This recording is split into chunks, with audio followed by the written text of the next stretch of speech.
Vimos anteriormente um exemplo de um processo agêntico com uma condição paralela. Agora veremos outro exemplo, mas com o que chamamos de condição agêntica.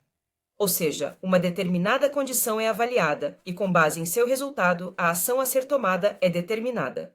Continuando com o contexto das tarefas da equipe de treinamento, vamos considerar o seguinte cenário. Todo o material é gerado em espanhol e traduzido para diferentes idiomas. Se o idioma a ser traduzido for diferente do japonês, o documento também será formatado no formato Markdown e salvo em um documento do Google, que será compartilhado com o usuário final. Se o idioma a ser traduzido for o japonês, ele será mantido em um formato plano e também será salvo em um documento do Google compartilhado com o usuário. Como resultado do processo, o usuário recebe um único documento. A tradução em japonês do documento original sem formatação, ou a tradução em outro determinado idioma do documento original com a formatação especificada. Bem, entramos no DLab e, antes de mais nada, vemos os agentes já definidos.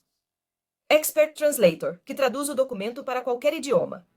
E Training Document Assistant, que aplica uma formatação do tipo Markdown ao texto recebido. Agora, vamos definir um novo processo.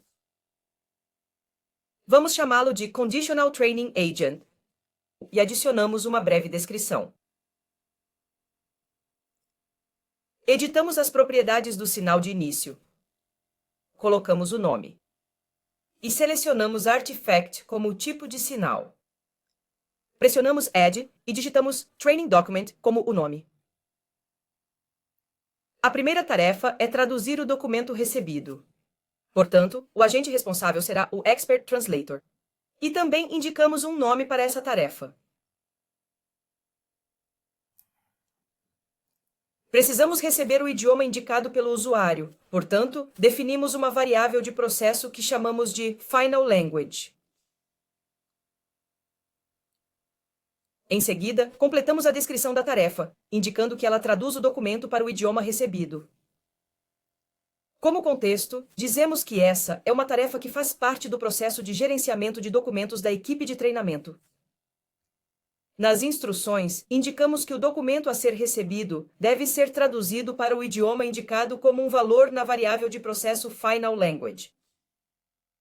Como entrada, indicamos o Training Document, que corresponde ao documento original. E como saída, indicamos um novo objeto que chamaremos de Translated Document.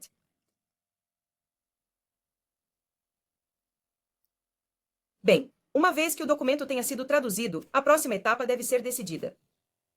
Se o documento foi traduzido para o japonês, devemos concluir o processo. Mas se ele foi traduzido para qualquer outro idioma, a formatação correspondente deverá ser aplicada. Para isso, adicionamos uma condição agêntica. Colocamos o nome Training Condition. E, em seguida, devemos indicar as instruções da condição. Essas instruções devem ser claras o suficiente para que o processo determine com certeza o caminho a ser seguido. Dizemos que a ação a ser tomada deve ser decidida dependendo do valor da variável de processo Final Language. Se o valor for japonês, o processo deverá ser encerrado.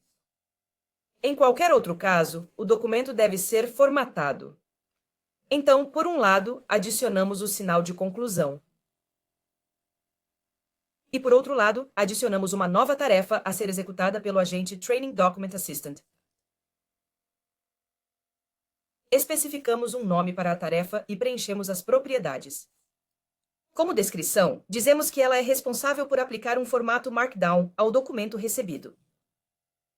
Como contexto, dizemos que a tarefa faz parte do processo de gerenciamento de documentos da equipe de treinamento.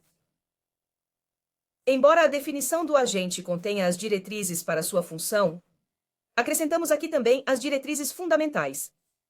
Que o formato seja aplicado ao documento e que ele seja salvo em um documento do Google e que o link seja compartilhado com o usuário.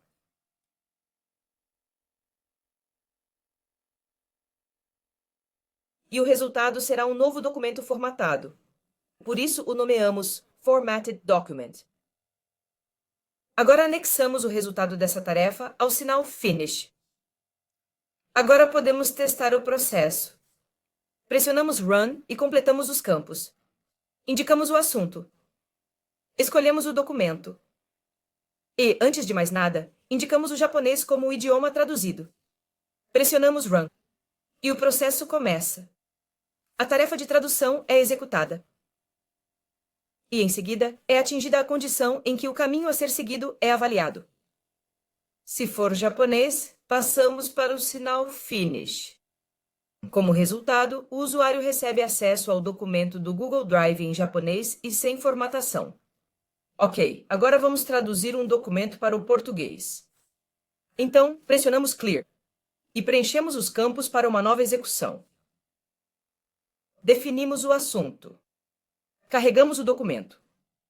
E indicamos o português como o valor da variável Final Language. Pressionamos Run e o processo é iniciado novamente. A tarefa de tradução é executada. E, em seguida, o nó de condição é alcançado.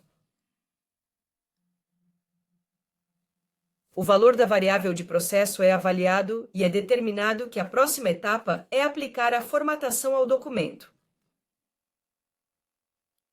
O processo é concluído e, como resultado, o usuário recebe acesso ao documento do Google em português e com a formatação aplicada.